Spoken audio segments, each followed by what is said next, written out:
உங்கள் மகிழ்ந்து மருத்துவர் இன்றைக்கி வந்து ஷிஃப்ட்டு டிசைர் டீபோர்டு வண்டி கம்ப்ளைண்ட் கிளச்சு ஜென்ரிங், அதாவது என்ன ஃபஸ்ட்டு கியர் போட்டு மூவ் பண்ணும்போது கிளச்சு ஜென்ரிங் ஆகுன்னு சொல்லிட்டு கம்ப்ளைண்ட்டுக்கு வந்திருக்கு. நாங்கள் ஃபஸ்ட்டே ஓட்டி பார்த்துட்டு இப்போ கியர் பாக்ஸ் கழட்டிட்டோம். ஸோ ஃபுல்லுமே கழட்டி வச்சுருக்கு. இது வந்து கிலோமீட்டர் வந்து 1,50,000 ஓட்டியிருக்காங்க. இது ஃப்ளை வீலு,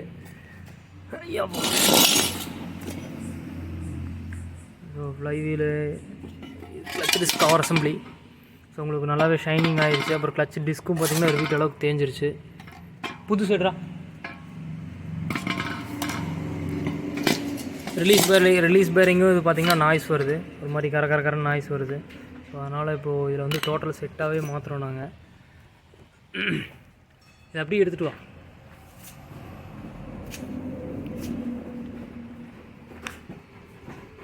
அது மட்டும் இல்லாமல் இதில் டைமிங் செயின் கிட்டும் நாங்கள் மாற்றுறோம். ஸோ அது இன்னும் நாங்கள் பிரிக்கல, ஏன்னா கியர் பாக்ஸ் ஃபுல்லாக அசம்பிள் பண்ணிவிட்டு ஸோ நெக்ஸ்ட்டு வந்து நாங்கள் பிரிச்சுக்கலாம் அப்படின்னு சொல்லிட்டு தான் இப்போது ஃபுல்லாக கிளச் மட்டும் இப்போதைக்கு மாற்றுறோம். ரிலீஸ் பேரிங் கூட இது வந்து ரிலீஸ் பேரிங்கு. ஸோ எல்லாமே ஒரிஜினல் தான் போடுறோம். அது ஃப்ளை வீலு. ஸோ ஃப்ரெண்ட்ஸ், நான் இது ஏன் ஃப்ளை வீல் மாற்றுறேன் அப்படின்னு கேட்டிங்கன்னா, இது வந்து டீபோர்டு வண்டி. ஸோ அது வந்து கஸ்டமர் வந்து திருப்பி கம்ப்ளைண்ட் வரக்கூடாதுன்னு சொல்லியிருக்காரு. ஸோ அதனால தான் இப்போ வந்து நாங்கள் ஃப்ளை வீல் மாற்றுறோம். ஆனால் இது வந்து மாற்றணுன்ற கண்டிஷன் இல்லை. ஸோ இது ஏன்னு கேட்டிங்கன்னா, ரொம்ப அந்தளவுக்கு, ஏன்னா இதை விட மோசமாக இருக்க கண்டிஷன்லாம் வண்டி ஓடிட்டுருக்கு. ஸோ அதை நான் அப்படி சொல்லலை. இது வந்து இதை விட ரொம்ப இதாக இருக்க வண்டியெல்லாம் கூட ஓடிட்டுருக்கு. ஸோ ஆனால் இதில் வந்து நம்ம த்ரூ பண்ணி கூட போட்டுக்கலாம். ஆனால் கஸ்டமர் வந்து எனக்கு வந்து டோட்டலாக ரீப்ளேஸ்மெண்ட் பண்ணிடுங்க அப்படின்னு சொன்னனால தான் வந்து நம்ம இப்போ இது வந்து டோட்டலாக ரீப்ளேஸ் பண்ணுறோம். ஆனால் இது மாற்றணும்னு நெசசரி உங்களுக்கு கிடையாது. ஸோ ஃப்ளை வீல் சாமி புதுசு.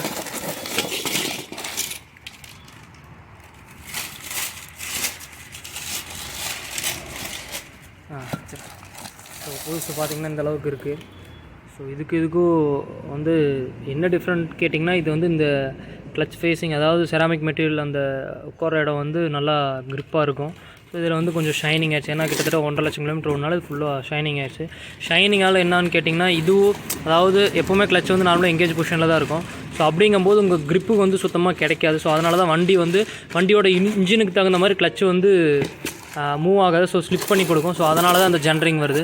So clutch disc cover assembly இது. ஸோ இது எல்லாமே இதில் பார்த்திங்கன்னா கவர் அசம்பிளிலேயே தெரியும், நல்லா க்ரிப்பாக இருக்கும். இது இப்போ நாங்கள் கியர் பாக்ஸ் எல்லாம் ஏற்றிட்டோம். Clutch disc cover assembly, fly wheel, release bearing எல்லாமே மாற்றி இந்த சைடு கியர் பாக்ஸ் வேலையெல்லாம் ஃபுல்லாக முடிஞ்சுது. ஸோ இது வந்து நாங்கள் ஏர் ப்ளீட் பண்ணிட்டோம். ஸோ கிளச்சுக்கு நல்லா லோட் ஆகிடுச்சு. ஃபஸ்ட்டு இந்த விட கிளச் நல்லா ஃப்ரீ ஆகிடுச்சு. ஸோ அடுத்து வந்து நாங்கள் டைமிங் செயின் மாற்ற போகிறோம். ஸோ இது பழைய டைமிங் செயின் மாற்றலை, நல்லாவே ஷேக் இருக்குது. ஸோ அதுவும் இல்லாமல் காலையில் டைம் ஸ்டார்ட் பண்ணும்போது நல்லாவே சட்டுன்னு ஒரு மாதிரி டைமிங் செயின் நாய்ஸ் வந்தது. ஸோ அது இல்லாமல் 1,40,000 மேலே ஓடிடுச்சு. ஸோ அதுவும் இல்லாமல் டென்ஷனரும் பார்த்திங்கன்னா இந்தளவுக்கு வெளியே வந்திருக்கு,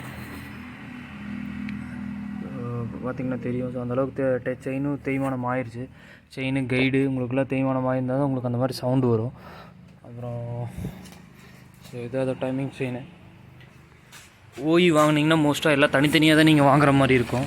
அதாவது செயின் தனியாக, இது வந்து டைமிங் செயின். அது போக அந்த gear teeth, game gear teeth, crank gear teeth, guide, இது வந்து கைடு.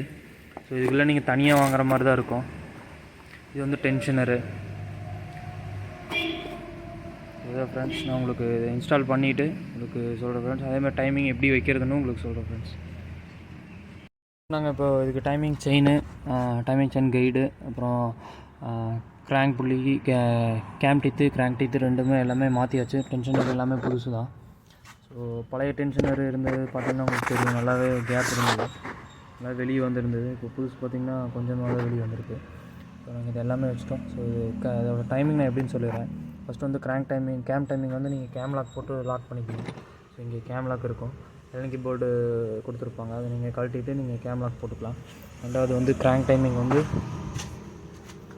கீழே இருக்குது. ஸோ இருக்கும், கீழே விழுந்துருச்சு ஆக்சுவலாக. அது இது பார்த்திங்கன்னா இந்த இடத்துல போட்டு லாக் பண்ணணும். அவ்வளோ டைரெக்டாக உள்ள விட்டிங்கன்னா இந்த ஃப்ளைவில் ஹோல்ஸ் இருக்கும் சின்னதாக காமிக்கிறேன்.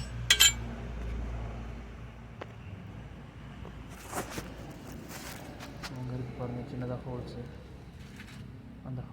அந்த ஹோல்ஸும் இந்த ஹோல்ஸும் கோயின்சிட் ஆகணும். ஸோ அதுக்காக தான் இந்த வால்வு. இப்போ நீங்கள் லாக் பண்ணிங்கன்னா கரெக்டாக லாக் ஆகிடும். ஸோ இதை பிஸ்டன் ஒரு டிடிசி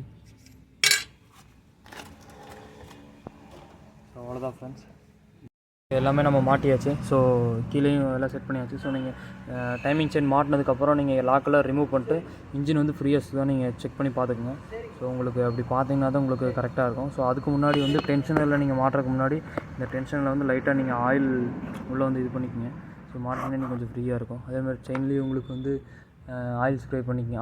ஆயில் கன்னில் வந்து ஆயில் லைட்டாக போட்டுக்கோங்க, நீங்கள் கொஞ்சம் ஃப்ரீயாக இருக்கும். அவ்வளோதான் ஃப்ரெண்ட்ஸ்.